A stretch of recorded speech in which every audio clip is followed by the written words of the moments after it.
This is BleedTV, the only podcast for today's best shows and movies. I'm Zach. And I'm Cash. And we got Into the Badlands, the mid-season finale. That is mid-season finale, technically. A lot of people were like, finale, oh my God. Man, they were freaking out, and for good reason. Social media was going bananas. So this was season 3, episode 8. And it was called... Leopard Catches Cloud. What do you got? I'm going to add that to the long list of head-scratching, what the shit does that mean? I mean, we've been sitting here trying to figure it out for a good 5 minutes. I got nothing. I know we've used Leopard before, and I don't think we ever figured out who that was or who she was. I'm not going. I haven't... What? Yeah. No, that's what I feel like. But title aside, this is how you do a mid-season finale, people. Kudos to... fight choreographer. Everything on this episode of really when we spoke to Sherman Augustus and we had the interview with him, which was absolutely phenomenal. And if you haven't heard it, guys, you need to. The guy is just absolutely so fun to listen to. And I mean, he predicted a lot of what was was going to happen and continues going to happen. I mean, he told us, he's like, guys, this is going to be the closest thing we can get to Battle of the Bastards of Game of Thrones, which is one of the most monumental fight scenes on television history. And this was their interpretation to try to go to it, and he was very excited about where it was going to go with it. And man, we can see why he delivered, on this promise. I thought the episode was really, really, really strong. I have a few gripes, a few parts of it. But then again, that's common. But overall, it was a very, very strong mid-season finale, and it really left you like, holy crap, where do we go from here? Which is how a mid-season finale should do. Absolutely. I mean, they have the few parts where, wait, this was the fastest episode. Oh, okay, we're still going. And then it was like, wait, we still have more? Like, right. And so there's a lot of intense. The battle scenes were phenomenal. Character loss, I'm feeling like probably left a little bit to be wanted, but I'm okay that we still have a large cast. Like, I don't think we're too big or anything. Well, as far as we didn't really lose anybody. I mean, that's just the reality of it. True. I mean, which was kind of a shock because, the classic AMC is that to have a mid-season finale or finale usually means you have to have a death of a major character, which they didn't follow that MO, which is fine. They let us close to it, but... Well, I mean, we lost probably one person, but I don't think that she's too monumental to the show or anything. Okay. We can see how it works, but... Which one you want to break down first? You want to do the widow side or you want to do the pilgrim side? The widow side first? Yeah. I mean, honestly, after remembering that her name is Minerva, I'm all on board and getting rid of the widow. Like, Maggie can keep it. Minerva is such an amazing name. Yeah. That I think we start with her. I think we give her due. So the battle plan is we're going to have the widow and... Chow and them and Tilda are going to storm Whitebone while Moon and Lydia and all their forces are going to go right at it. And I'm loving the council that we have and everything. Everyone going back and forth. Everyone has an option to talk.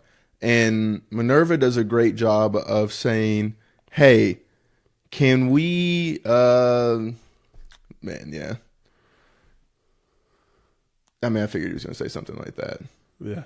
I mean, because the internet's forever. Internet's forever. And you edit this shit out. 100%. Minerva, you were saying Minerva. Yeah, we were talking about Minerva and everything, and I'm loving the plan that she's listening to it. He's like, guys, we can just go ahead, end it, full force. She can't handle us. And Minerva's like, what's the point if we kill everybody? To actually change a cycle, you can't go through it the same exact way. But then she goes off the rails and, wait, we can sneak attack and still kill her? And, we just got to kill a few people? I was like, no!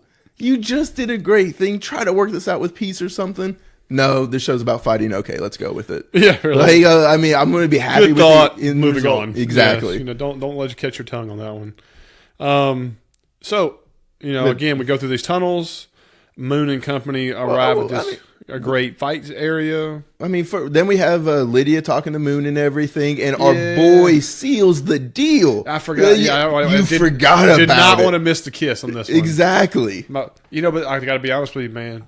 I was about to text Sherman and Augustus and tell them, if you die, because usually if you get the kiss and you're getting the good luck punch the night before, Usually that means that's your last hoorah. Hey, like I mean, if that's your last hoorah, that's your last hoorah. I'm okay with it. Hey man, more power to you, brother. She's a fine woman. I was like, oh Lord. So that made me nervous, but at least she didn't deny him twice. Exactly. The man could have gone into war really pissed off. I mean, talk about blue balls, being all dressed in blue and everything right there. Woo! He's killed at least 5 other people if Lydia doesn't come to the room that night. I mean, he might kill his own people on the way down there. He's just that damn man. Just raging and raging out. What happened to him? Yeah. Lydia denied him again. Oh, God. In front of the line. Yeah. But I'm really loving, Lydia's growth. We're always finding new ways to make her powerful, make her relevant, and just giving her more responsibility that feels natural. Yeah, she's definitely got more into the mix of being a dynamic character instead of a support character for other dynamic characters. Exactly. And some of the stuff we didn't believe she could do at the beginning of the season, we're seeing why she can do it now at the end, the mid-season. Well, this is where good writing comes into play because she has been no warrior or battle. And so every time she's ever in a fight or skirmish, it's been realistic where she's not over doing swordplay, this, that, and so on. She's been like, if I got knocked over a couch and had to stab somebody who gets grabbed, or I use a crossbow from a horse. I mean, all those things are believable and plausible and not out of bounds for her character. And that's what you like. Mm-hmm. And so getting into this whole fight scene. Well, I mean, I want to bring up one little key piece coming. When she was talking to Minerva, and Minerva gives her this crossbow. As a wedding gift? She's like, very charming husband. I was like, I mean, maybe if you Joffrey, know how to pick up there, Minerva. I mean, maybe if you're marrying Joffrey, this is a good wedding gift. Joffrey. But outside of that, guys, do not give your future wife a murder weapon, or B, just anything sharp in general. I would think is a good thing, so you don't have to sleep with one eye open. Wow. If you want to give a knife set, make it a butter knife set. Yeah. Remember that. Advice from BleedTV podcast. Wedding, gifts. Okay. So let's get to the fight, man. I'm salivating. They do a good point with a lot of the promos all week of showing, Moon's hat falling into, water with this blood soaking. This water, phenomenal, because it's dark, muddy, and everything with drops of red in it. Well, it really helps when one of the bad guys or the skirmish the teams is in a white and they're dirty, muddy, bloody. It really shows up well. Shout out to Giovanni doing another phenomenal job. Exactly. Out here. Another fantastic interview we had here recently. If you haven't heard, you need to listen to. The guy gives so much dynamic to the show and more through what he does. So, I really liked how this all started. I loved they saw the fight lines. I loved how they had the settings set up. I liked the camera angles. When they had the whole scene of the horses charging in and the fight coming in, I really, really enjoyed it. And like we said 100 times, my first gripe is when you have a huge scene of everybody fighting each other. So there's 30 white suits versus 30 blue suits, and they're fighting each other. There's always 3 pairs. They're playing patty cake in the background. And I'll be damned if I'm watching this and there's. Why do I always see them? That's who I see first. That's who we're looking for. Okay, they are not really fighting. They're the dink. Hey, your turn. Dink. Hey, your turn. Dink. And those swords look so much bigger than the ones that we're seeing. I mean, some of them look like wood sticks. Oh, they were like the foam plastic that you're playing with in the backyard. I was like, come on. Luckily, they didn't stay on the scene for a long time. I mean, if you go back to watching Braveheart, there's a scene with Mel Gibson talking, and they're fighting in the background. and it stays on there for like 15 seconds of guys playing patty cake in the background. You want to choke yourself to death. Yes. This didn't happen in this one. We did find 2 or 3 groups who were like, and they move on. Yeah, let's move along. Like, keep the camera quickly. I love how they had the horse thing going on. They slow-moed it in the right spots. Dude, that's what the slow-mo of Moon's fight. I know we talked about the slow-mo last episode being the best use we've seen it on the show. Well, after seeing it in this episode, I think this was the best use of slow-mo that they've ever used on the show. I think this is the best use of slow-mo when it came to a fight scene on the show. Not the best overall. Okay. I feel like the one from last episode with Widow and all that stuff was very artistic. It was. Emotional scene that slow-mo enhanced, making it that much dynamic why it's my favorite scene. This fight scene was enhanced because they used slow-mo in a few spots in the right time. Yeah, and then they would speed it up and then go back into Correct. slow-mo. It wasn't as consistent. So that's the part that I thought was really, really neat. The horseplay was good. The swinging and killing people. There wasn't anybody that was like, oh, no, that's bullshit. No. That was one thing I was really concerned about, is that you see Moon on horseback, swinging that big old sword, and then somebody's like, okay, yeah, you didn't even make contact. That wasn't close. He could have cut your legs off before you even got there. None of that stuff was happening. And just like the full use of Moon. We get him with the long sweeping attacks. We get a lot of downward strong strikes and everything. And then the hand. He fired all 4 darts. We had the slow motion of the knife slowly coming out and then going into the dude's chest. Oh my God. His fight was top notch. Right. He took an arrow to the upper chest, shoulder area. He took a slice to the back of his shoulder and arm. Now, did you see the one scene where he's got the arrow in his chest, and then he's fighting, and then it shows a cut scene where he's going to move and cut, and the arrow was gone? Yeah. And it lasts about 30 seconds, and then he comes back, and the arrow was back in his shoulder. I was like, no! I've given up on continuity, and because we're going to talk about another scene that I want to talk about with continuity being an issue, but unfortunately, that's just part of the show. They don't have the best editor, I guess, working on it. Well, it's just, I can imagine that it's very, very, very difficult when you have so many things going on and you're trying to make this work, that work, like that you could overlook little things like this. And asshats like us who watch it and are like looking for every little detail. Sometimes they're like, okay, you just don't have to give that up. We have a time frame, a schedule, things to meet, a budget, and if I want to comb through every little thing, so I get it. You know what I mean? Hey, whatever. I don't know the ins and outs of business. I'm not a writer. I'm not so on. I'm just a guy who really enjoys TV, who loves movies, and has a high opinion of how well things can be and want it to be the best it can be. And especially when you love a show and characters like this one. And so by me stating an opinion about wanting the show to be the absolute best, if that offends you, then this isn't the podcast for you. We're just not for you. That's just the reality of it is that I will tell you all day, I love a show to death. I love what they're doing this, that, or so. But we're going to if I catch a detail that you could have done better, gosh damn it, I'm going to tell you. Could have done better. And I'm just like, who cares? Woo! That's a fanboy podcast.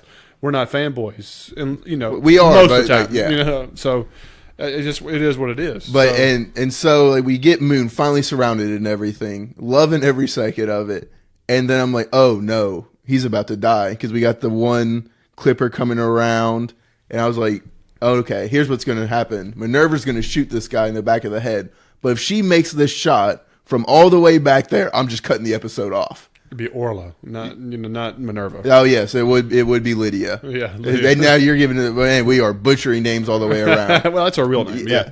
Minerva gave her the crossbow and everything. That's why I wanted to talk about it. Lydia. And so I was like, if Lydia shoots this person from way back there with this crossbow, I'm done with the episode. Right. So let's dissect this fight scene, because there was a lot of emotions about how people thought about how Moon went about things in this. We're talking, this is Moon, supposedly the greatest clipper ever. He's got the most kills. The most kills. He's got a graveyard full of swords of people who tried to kill him, blah, blah, blah. So you expect big things from him. So he goes in this fight, and he's killing people right and left. He's doing an amazing job. Whole 9 yards. He gets surrounded. He's able to use his dart hands. He comes out of that. He's fighting to the point where eventually he does get hit, falls to his knees, drops the sword, and just closes his eyes like he's ready to be he's accepted it. By the whitest and lumberjacking looked semi-heavy set. He was heavy set. It's okay. Look, there was more fabric on this guy's uniform than any other of the Chow warriors that we've seen. So it was very surprising. At this point, though, did not fit what I visualized as the quintessential stereotypical soldier of Chow. In war, you just sometimes quantity overtakes quality. Didn't say it was a problem. Just saying that when I first saw this is the guy that's going to end, I was like, not what I envisioned. Not what I envisioned at all. All right, so here's the argument. A lot of people were pissed off that Moon gave up and just stayed on his knees and to get his head cut off. And the first thing they said is that's not honor. That Mr. Honorable and da da da da. What are your thoughts on this? Have you ever seen a Japanese samurai? some of the most honorable warriors in the history of this world. Like, no, when you get defeated, you've exerted the man just slaughtered like 30 people. Correct. You know, he had a round before everybody else, you know, the night before. And then they had to travel. You're exhausted. Your tanks are empty. And take it like a champion. Yeah. You know, it's not, a lot of us don't envision that's how we're going to die. We envision ourselves on our feet, you know, swing until it's all over. Fact of the matter is, a lot of people would die before they even hit that point. All right. Here's the next part people complained about. If you were a guy who's just lost your sword and fall on the ground, why are people waiting and one person have to walk up to behead you? Why aren't people just like going over there and just start stabbing you? I mean, think about this. Think about 300. Yeah. Okay. Think about when their characters, if you haven't seen 300, amazing epic fighting story. If you haven't seen 300, what are you still doing listening to us? Go watch 300 right. and then come back and finish no, it. I'm not saying it's Academy Award winning movie, but it's a great fight stuff. Anyway, if you remember when some of the main characters start to die towards the end, it's not like they wounded them, they fell to their knees and went over and beheaded them. Everybody just went ahead and stabbed them and moved on. Yeah. It was instantaneous. There was no Moon hitting to the ground, to the knees, and having this moment of serenity of, I can't believe I'm about to go, but I'm going to do it honorably, and let this guy walk around to face you, and then just to rear back to cut your head off while two other people have swords on you. I mean, to me, again, it kind of goes back to the honor thing, and a little bit to what you were saying is, Moon's known. You know, he's one of the greatest clippers in the history. And I want to kind of soak that moment in. I like this. Yeah. I like this scene. I was just saying that other people brought up some valid arguments. But I mean, to me, not it what was they just expected. Like, I would take my time. I would cherish it. I'd be like, whoa, I'm about to take out the baddest man in history. To me, think about this. If Moon had died in the episode, would you have wanted him just to be stabbed right there and then moved on? No. I mean, like, to me, that's like, oh, wow, the main character just literally just got killed right there. And moving on. I mean, that you want it to have a pause. Yeah. You want it to be a moment of anguish that this is about to go down. And I would have felt a lot of fear for this had we not seen the crossbow earlier given as a gift. Right. But I mean, if that wasn't in the back of my head, I'm thinking there's a real chance Moon's dying here. Right. Because we have like given it this build up and everything. Exactly. And so personally, I'm A-okay with it. Exactly. So again, she shoots him through the eye with the crossbow. I'm thinking, Denise.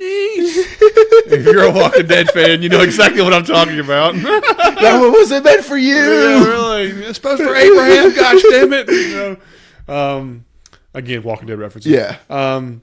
And you know, she rears up, you know, with her crossbow that's empty. You know, moving the line, doing exactly what he said she shouldn't do, which Correct. Not holding the line and everything. But it was the right decision. Right. Well, she did tell her people to hold the line. And yes. They did, and it was, the fight was over.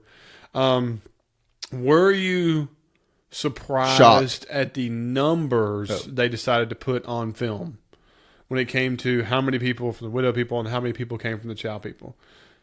To me, like when you think of epic war battles, you know, a huge surge and different things like that, were the numbers considered deemed low for you? I mean, I hate to say I keep referencing Game of Thrones when it looks like you have over 1,000 people on a battlefield on each side. And you watch this scene, and it looks like you have 60. Well, I mean, you got to take it into account, though, the worlds we're in. This is a futuristic... Agreed. I think I'm going to blame Sherman of this one. He's like, this is Battle of the Bastards quality. Well, I mean, like, for the strategy and everything put into it, I would say it is and everything. But number-wise, it is a little bit disappointing and everything, but... Well, it's just low. Yeah, it is in low. comparison. But for a show like this that's so I don't want to say necessarily kung fu, but martial arts based, you don't want to see that many people on screen either. I agree with that. Because I mean, we have so many argument people had, and I just want to cover all bases. And hey, I'm glad that they're bringing them up and everything because these are things that we are always willing to talk about. Absolutely. So again, Sherman gets up, he hops on the back of the horse with Lydia, and they run off to the sunset after the rest of the team wins the surge. Which also, like, you're just hold the lines and everything. Whenever, how long did you expect them to hold the lines? Like, they're out there for 45 minutes holding this battle. Yeah. Everybody's dead. You might as well have just gone through the front gate in the first place. Yeah. If you didn't expect to win, yeah, I guess it's how you look at it. I guess it was like they made this decoy plan the real plan, essentially, by the end of the episode. I got a compliment and a gripe. Number one, when the opening scene happened and the horse come through, I love the catapult scenes where they were showing things explode and the explosions. And the fire, like the fire, really it looks so realistic and well spent money on CGI. Well spent money on.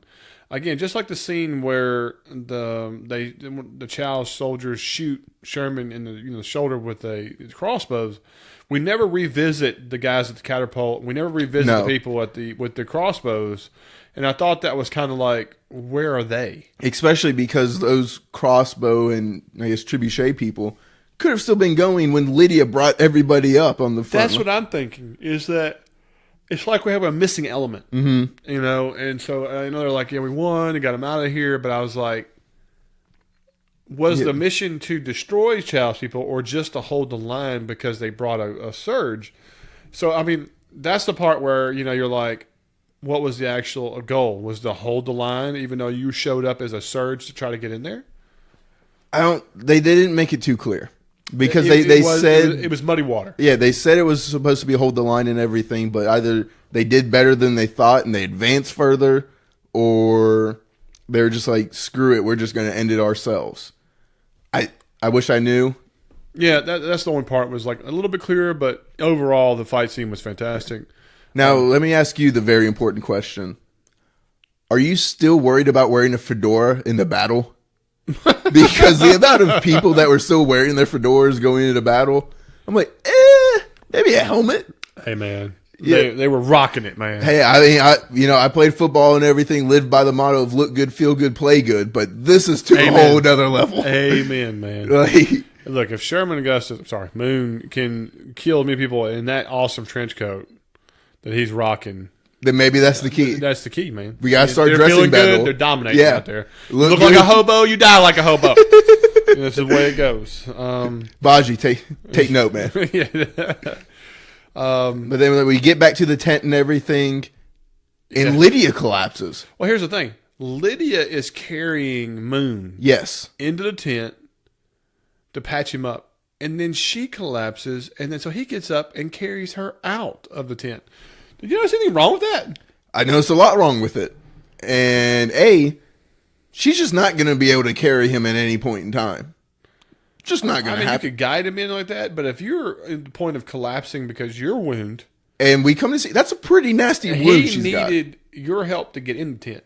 Now he is giving you the help to get out of the tent. Hey, maybe at that point, you get a boost of adrenaline because the woman you love, whatever. That was noticed on Twitter too. People are like, they just kind of swap roles.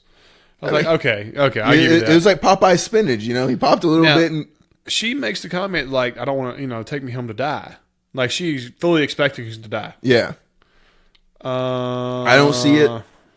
I think that would be a waste of a character. That would be a terrible waste. Now, I mean, if somebody ran her through with a sword and you saw it on battle and they ran back and she's dying in his arms, that's a little more plausible. But a complete mystery, I'm assuming like crossbow. If you got hurt off screen and then dies, later and after mid-season finale, I'm like, that's lazy writing. That's just lazy. I don't want to see that. People don't want that kind of death. No.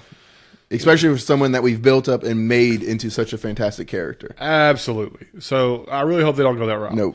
But now we got Minerva, Chow, and Tilda coming through this. Which, explain to me this plan of, am I supposed to believe that she wasn't going to keep at least 20 to 30 guards around her at all times? Because when they get out, like, she kept too many men. I'm like, what did you think she was going to do? Keep the bare minimum around her? No. Yeah, I mean, I didn't have a huge problem with it. I mean, like, I expected there to be at least 50 to 100 guys at your stronghold. Yeah. I mean, that's common. So, I mean, none of that really bothered me. I mean, it was just his first thing. She kept too many men. I was like, what'd you expect? Yeah, that was a little odd. But, it is what it is. And they break in. Tilda's like, I'll hold these bitches. You go on ahead. I love her. She's got a short sword. Yeah, hers is shorter than the others, which is pretty cool. Yeah. Nice. First thing I got to say is that we can actually put a W in our Charles man. column, baby. It was bound to happen. He was 0 for 3 or 4. I think you're roll being back generous, into and I like Whitebone, and my boy gets a W. A strong W, too. Strong W. He's kicking ass, taking names, doing well. It's finally a one-on-one. He was able to win, and I'm loving it. You know, it's really, really good stuff. Now, we got to pause real quick. We actually got the introduction to the Master at the beginning of the episode. We did have a cold open with the Master. And I was excited. Well, because she is about to make the appearance and everything. She is. In the very beginning of the episode, she comes out and she goes, it's about, beginning or about to begin or something to that reference because we haven't seen her in a while. Way too long. As everyone knows on this podcast, we've been preaching to see the monks back. Yeah. We get the abbots and the monks possibly back. But we don't have Waldo. No. We don't have Jade. What the F? Hey, give it time. Yeah. Give it time. But okay. And so now we've got Minerva running straight into Chow. And Chow's running away and Minerva's chasing after her. Fantastic fight scene. Yes. And I was actually, for whatever reason, it's when she chases after her. And these two guards are in the worst placement behind a door I've ever seen in my life. It was pretty rough. They have no vantage point of shooting her. She's already got the jump on them. Obviously, they weren't expecting to have to battle today. Yeah, no. There was not in the cards. Yeah, they're over there still sipping their tea and everything. All right. How about that Chow also rocks the 3-inch heel? Well, she's kicking ass and taking names too. Okay, so this is what I wanted to talk about. I was like, holy shit. She's actually wearing proper footwear. Chow was. It was like maybe an inch wedge. Then she rolls over the table. She's in the gold 3-inch heels. Okay. And then we're off the table, back into the 1/2-inch wedge. Only time Didn't notice. I'm telling you, that was my weird thing because I was just like, man, I wonder what maybe it's a part of our attack plan to have changing shoes. Yeah, on wooden tables apparently heels. Way to go! Not fighting on the table. Go back to wedges. Yeah, I mean, because I was going to applaud him. And then you're like saying kick it ass to 3-inch heels. I was like, no. Well, it just stunned me that when I saw her leaning on the table and they were doing their moves. Yep. That you saw the same heel. I was like, Widow rocks the same thing, or something very similar. And then you say, well, she also did wedges, and I'm like, yeah, wedges for nothing. Because on the table, they're strong, significant gold heels that you have to notice. Yeah, there's no doubt you don't miss those. But I digress. Brings her into this room, explains that you're just as gullible. I know who my brother is. I knew what he would do. Are we buying this? Because a lot of people on social media are kind of like, man, he's playing her now. No, I was full on board with this. I was cool with it. It shows that there's a reason she is the other Baron still around because she is smart, she is cunning, she is a Chow, which is one of the most devastating. So to me, that feeds into what showing her having credence and credit to be who she is. No, I mean I think it was a great, smart play by her, but 100%. I just wasn't buying it, and I don't think Minerva's buying it either. Maybe. I don't know. I mean, she does make the comment of, has he slept with you yet? It's one of those, deals where, he picks a woman and does that or so on. But I mean, he hasn't, she hasn't let him in that. I mean, I don't think she has. I mean, it had the little scene where they, the little kissy and da-da-da-da. Yeah, I mean, if you realize we haven't had the bump and grind on the show. No. I mean, I don't know. I mean, we're close, but we're assuming Moon got it done because. Yeah, I mean, no. I mean. The only thing we know of confirmation is that Vale was pregnant, but she was pregnant before. Yes. So, I don't know. Anyway, so they get ready to shoot the Widow, and I was like, wow, how does she get out of this? I mean, because if she does some tornado move like Castor does and knocks these things away, I'm throwing my remote at the TV. I'm done with the show. I'm not even throwing the remote at the TV. I'm taking the TV out of the house. I mean, but no, they found a perfectly, well, I'm not going to say plausible because plausibility went out the window. Rule of cool took completely yes. over. And when it froze just all around her, I was like, what are we watching? I thought for a second we were going to have Neo. you know, like, and do her whoa, and miss all of them at once or something like that. And I was like, wait a minute, time out. You know, Wisconsin Brothers not on here, so then I was worried about. Wait a minute, they have to do slow mo of each arrow piercing her. Holy crap! Yeah, I'm brutal.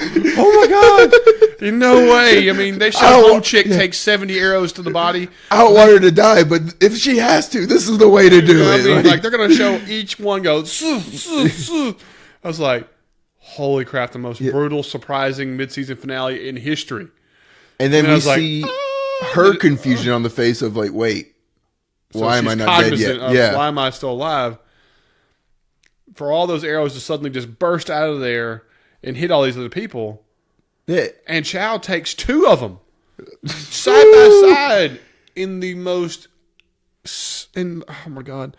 used location of wounds, the upper shoulder. Yeah. I mean, she takes 2. Just who else is taking a wound there? Oh, her brother, Moon. Well, I mean, did he take one there? Like, it kind of disappears halfway through the episode. Well, he got impaled through it, you know. His belly cut became worse. Moon, again, he kind of lost his spot there. I'm sure Sonny's taken 15 injuries there. Yeah. So, anyway, so she shoots these arrows away, and the master walks in and goes, you know. Playtime's over. Yeah, it's time to refocus your energy on the real war, not this one. And then puts the 2 fingers on the forehead and sends her packing to the ground. Out like a light. Do you think she gets her gift back? I'm going to guess yes. Okay. Now, 2-parter. Is that a good or bad thing? Which I'm mad about. And I'll explain that. You can't even be mad if we don't know if she got it back yet or not. I'll explain that when we get done with the Pilgrim stuff. Well, if she does get her gift back, do you think that's good or bad? Since Pilgrim I'll explain that when we talk to the Pilgrim thing, because I have a very strong opinion on the subject. We'll get there in a few minutes. Let's bounce over there. We got Baji and Sonny, and they're walking down the goat path, and the funniest scene of the season is Baji just move along, sheep, ba, move, sheep, move, ba, and you hear it through the background. I know this guy improv this. It had to be improv. There's no way someone's like writing that in there. I was dying. My ribs were dying. I'm telling you, I'm laughing my butt off watching this episode. I'm like, give me more of this. This is why we love Baji as a character. Thank you, Nick Frost. Yes. Thank you. We get down there. Got the baby in the arm. MK recognizes Sonny, but gets all furious. Completely done with MK. MK looks at Sonny like, you stole my girlfriend. Sonny's waving at him like, hey, buddy, how's it been? I haven't seen you forever. Give me a hug. Yeah. Sorry about not coming back for you, bro. But like, hey, we're cool, right? You know? Baji's like, oh, hey, everything okay? Yeah, no.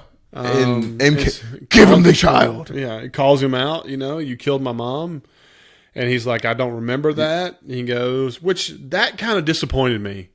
I wanted him to argue the point of I didn't do it. Yeah, here was my thing. Like, MK comes at him like after all the fighting and stuff. It's like, you killed my mom, and it's just like, first off, he's like, I saw you do it. I remember the sound. I'd be like, you were talking about you killed your mom, so I'm sorry if I'm taking this with a grain of salt. And I thought it was too easy for Sonny to be like, I don't remember. I was a dog. I was a warrior. Blah, blah, blah, blah. To me, that's like saying, yeah, I did it.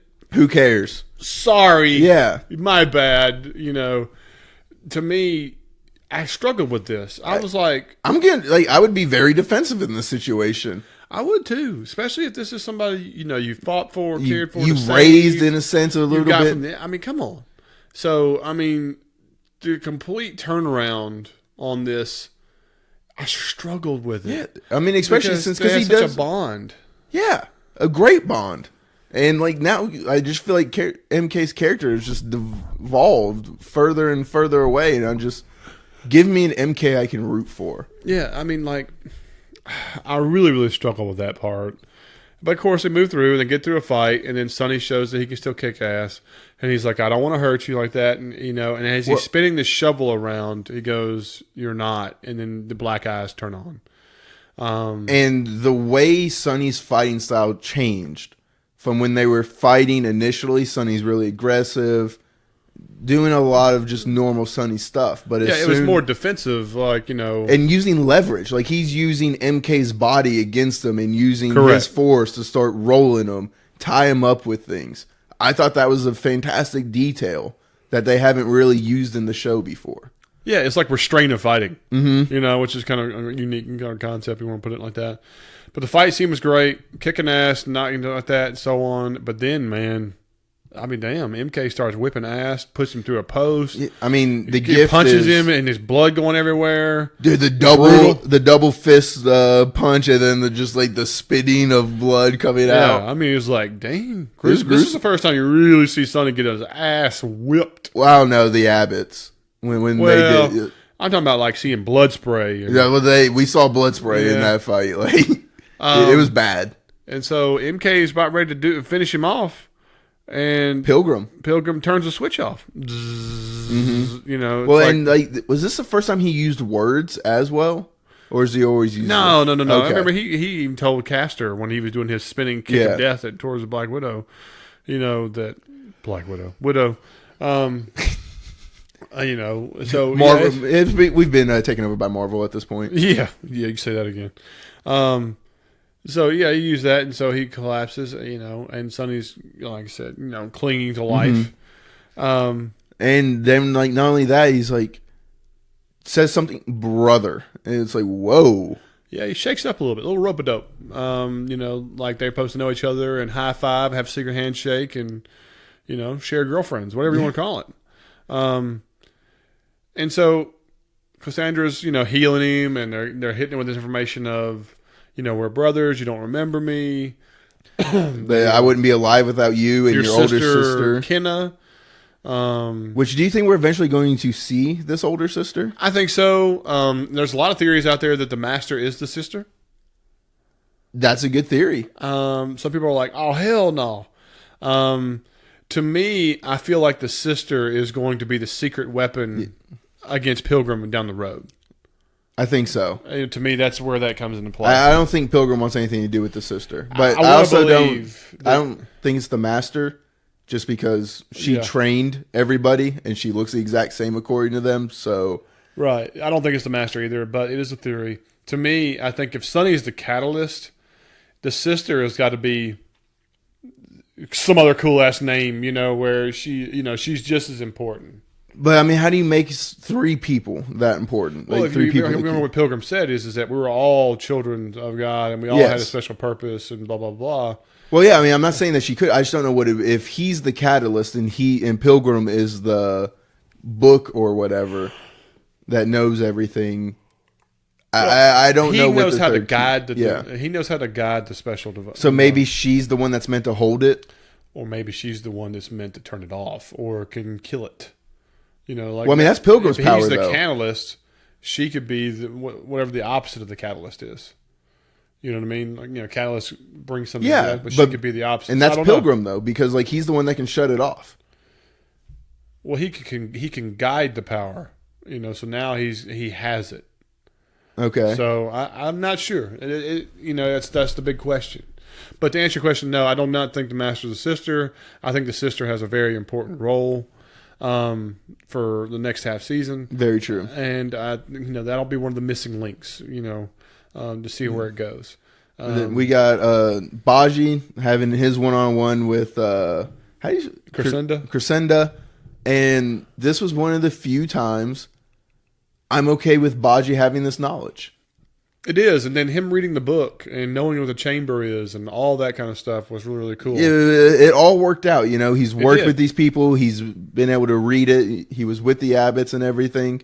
This is a good way of using. This makes sense. Yes. It's not by the way, I know this person kind of situation.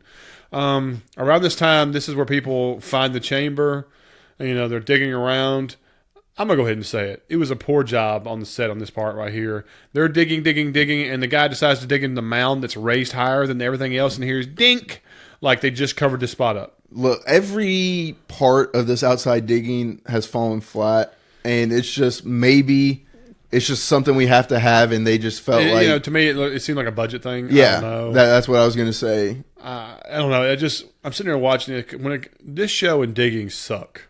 If we remember Lydia digging a grave with a flat shovel, I choked myself on that one.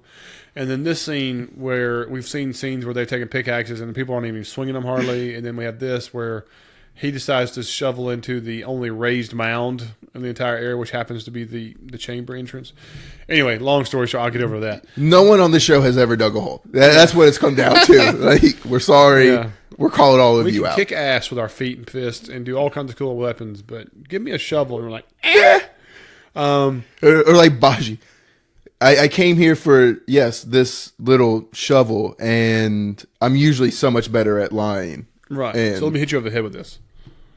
But yeah, it was very bad. But I mean, I love seeing like all the plays that they do with shovels. Yeah. So Baji tries to talk to Sonny and says, "Man, it's a bad idea. You're being played." Sonny's like, "If I have to save my son, it's something I have to do." And I'm thinking the whole time Baji's going to get reached him. He's going to make a decision. But comes to find out he doesn't. When they go down there and look at the chamber this first time with Pilgrim and Cassandra, they put the compass in to the offering, as they say over here, which is a cool little setup. I like the sand and the stones that look like Stonehenge, kind of, but smooth. Everything about this underground thing is really awesome. Like, we have those old nuclear computers that wrap around, like almost like the Star Trek ship. Yeah, I mean, it was very steampunk / sci-fi / Stone Age. Yeah, it's a very eclectic little situation. The only I could not stand about the chamber thing was the disco lights. They were driving me nuts, man. When they're doing the blues and reds, I'm just like, I'm sorry. Who's going to program that in? I just don't see that any kind of future technology or something that can give you powers like that the only thing missing from the room is the disco ball. Yeah. I mean, I just didn't see it. So that was the only downer to the chamber. That was very 80s-ish. Like, here's how we show the future. Lights everywhere. Sparkle, sparkle, sparkle. It's like, no. Stop. That was my only struggle. I mean, I got over it quick. Basically, one thing leads to another. The Baji tries to blow the place up. They don't, which they make him go down into the chamber to observe. Makes no sense. That doesn't make a lot of sense. If you're imprisoning somebody who's going to explode something, I wouldn't put him in the room that he's trying to explode. That right there, I call 100% bullshit. That right there, it was just like, hey, we need to have Baji in the room so that he can try to talk to Sonny out of it, and it doesn't work. So that he can see firsthand how bad everything is. That's going to come back into play. Baji will become the person who goes back in the chamber to do the opposite effect or whatever it is that's going to be needed. I feel that whole strongly. Don't put somebody who's trying to blow something up in the room that they're trying to blow up, for the love of God. Yeah, that doesn't jive. But I mean, and when we're activating this thing, and we're seeing the, I guess, hieroglyphics or symbols and stuff flow through this flat rock screen. Phenomenal job. Absolutely love seeing the effects on this. I do like that. I love how when they put their hand on it, it looks like they're actually immersing themselves in it. Yes. I almost thought he was going to be able to walk through it. I thought that was cool. It was a neat little effect. It was a kind of a fresh rendition on something sci-fi with mysticism and everything else. They both put their hands on it. He's like, my baby's not cured. He goes, let me have him, grabs him, and then he takes the ability from Henry and applies it into himself so that he has the dark art. Yes. Like, he's sucking it from Henry. Correct. Which, if I'm Sonny, I'm like, why couldn't you have just done this without? Well, I guess he just needed the more power. Yeah. Thus, Baji looks like we're all screwed. And Sonny's like, thank you for my son, cured, but now I'm looking at a monster. Yeah, and he's like, no, thank you, brother. And I was like, uh-oh. And then, boom. Screen of black. That's the end of the mid-season finale. Kudos to man Pilgrim looking like a badass MF. Let me go ahead and tell you. I am terrible. Like, we've already seen Pilgrim fight and everything, and he's one of the most, like we say, he brings us Quinn vibes and everything, just overpowering everybody.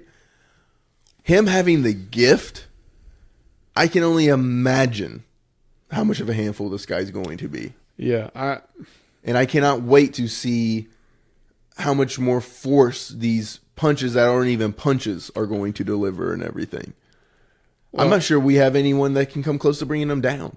Well, see, this is where I go into. This is super cool, but also I'm super concerned. And my gripe is that you've now created what seems to be the Ultimate Warrior. God, that's a terrible title. What? That was one of the greatest wrestlers in history. I know. But so Sonny can't beat MK, who's got the black art. Pilgrim can handle MK, and so now it seems like the show is shaping up to where Sonny's got to get the gift. Sonny's got to get the gift. Baji's got to get her gift back. Minerva's got the gift now. And we got to have and MK is going to have to be converted to being a helper so that we have 4 people with the gift. Honestly, do we really have to say MK has to get converted to stand a chance? Yeah, I mean, it's turned into the story of the gifted. Well, I mean, we're going to assume that Sonny's sister has the gift. We've got the master on our side. Correct. Minerva gets her gift back. We assume Baji gets his gift back. Sonny gets the gift or gets his gift back. Right. And I also believe that the Pilgrim has the ability to give the gift to who he wants now so that he can create as an army of the Dark Eyes. Or he can take it from anybody. So maybe he takes it from MK. Right. Because he doesn't. I mean, I'm afraid that we've created a situation that is too bleak. Again, we could say, well, you think about Thanos and Avengers, okay. Thanos was created for this exact reason, and we knew that was it coming in. And Thanos is everything that I ever wanted in a supervillain. Correct. So I'm just here. I'm We're rooting worried. Here we're rooting for Sonny. So I don't necessarily want to see this kind of villain. I don't want Sonny to become a person who has to have the gift to be effective. I like Sonny because he is a badass the way he is. And in a time where if you are a badass the way he is, you're just a badass. Yes. But unfortunately, we've seen you can't compete with the gift if you don't have it. Exactly. So I don't want this to turn into the story of the gifts. I want this to still be the Into the Badlands that I know and love. Which they could do it right and it could all work out great and I could eat my words. I'm just concerned. Yeah. But, I mean, we were concerned at the beginning of the season just with episodes and everything and pacing, and they've done a great job. Right. And so I feel like they've earned our trust and everything going into the second half. I'm going to let the show ride, and we're going to see how it goes. But, I mean, I completely side with you on where we're going and everything because I don't want to see Sonny get the gift and everything. I just don't want it to be the battle of the gifts. Yeah, I don't see the need for something like that. That's too much of a crutch that it doesn't feel needed yet. Yeah, no. Because we've seen good old-fashioned martial arts. And I don't want to see Tilda become ineffective. I don't want to see Moon become ineffective. We want to see all of these characters still have a place. And Agreed. If they don't have the gift, they won't have a place, is what it feels like it's going to. Agree 100%. So, like I said, we're going to trust and see where it goes and rock it from there. And we cannot wait until the second half of this season. Which unfortunately is scary because we don't know when that is. We don't know when it is, and we've heard from some that it might take next year. I've heard from some others it might be late August to kind of match up with Fear. But I mean, they've already done filming and everything. I'm pretty sure. Yeah, so I'm very I'm gonna be honest with you. There's gonna be a lot of pissed off people, and it's gonna hurt the show if they have to wait until next year to air the second half of this. Yeah, I mean, if you switched it to a 16 episode slate and then spaced it for a full year, that's good and bad in my opinion. But you just make it a fourth season. You don't make it a continuation. It's a fourth season, exactly. And I mean, the whole deal is this is like contract negotiation stuff. We're going to pay you X amount of money for each episode for season 3, but season 3B is not for until the next year. So it's a way of paying somebody less instead of getting a contract bump for every year. Yep. Or something. I can only imagine the tools and tricks and trades that AMC does to. And AMC is one of the most creative networks when it comes to contracts. Yeah, they're creative, all right, but they're also kind of on our hit list right now. Yeah. But I mean, we're not going to say anything like that. It's concerning with the Hardwick situation. That they've pulled this, they've done that, and so on. So to me, it's a trying time for AOC. We're not sure about Into the Badlands. They've made some critical decisions with Fear the Walking Dead by getting rid of one of the biggest characters of the show. Andrew Lincoln has come out and said that he's walking away from Walking Dead. Walking away from Walking Dead, that's funny. You know, They're so in a I bit mean, of a like to scramble me, mode. that's 3 of our biggest shows on AMC that major decisions on. Now, Talking Dead might be gone. Talking with Harwick might be gone. I mean, that's 5 big things. And then one of your flagship programs is Preacher, which is going to bring a lot of controversy. I am Yes, more very, than sure very of. which, man, I've seen the previews of the next season, and I am shaking and scratching my head there too.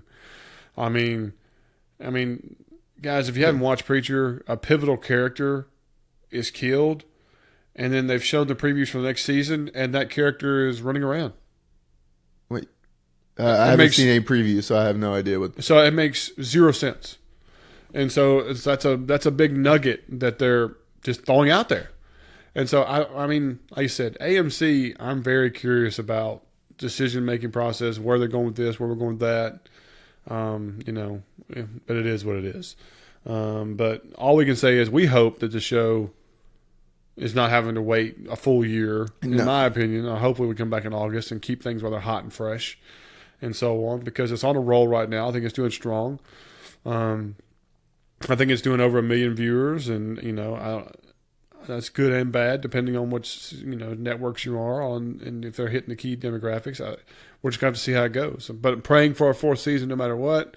Really love the show. We've had some great interviews with some of the cast members. And we're going to continue looking and try to get more. Yeah, and we put a little feelers out there, and we're going to keep trying to rock it. And I appreciate y'all listening in and enjoying it. And, always don't be afraid to ever hesitate and let us know what you think, or, if you have comments or questions or this or so on. Heck, we were just sitting there commenting and replying to a person on Podbean just a few minutes ago. We want to say Raw Sea Auctions, I think is what it is, the title name. And if we butchered your name, we're sorry. Yeah, I mean, I can't put anything else but we could think of. But anyway, just having great back and forth, and that's a new person we're talking with. And so we always like to highlight new listeners. And so, I mean, it's just it's ever-changing process, and so we hope that the show comes back.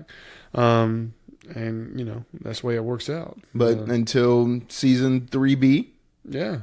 This is BleedTV. And I'm Zach. And I'm Cash. And guys, we'll just see y'all when it gets back, man. Thank y'all.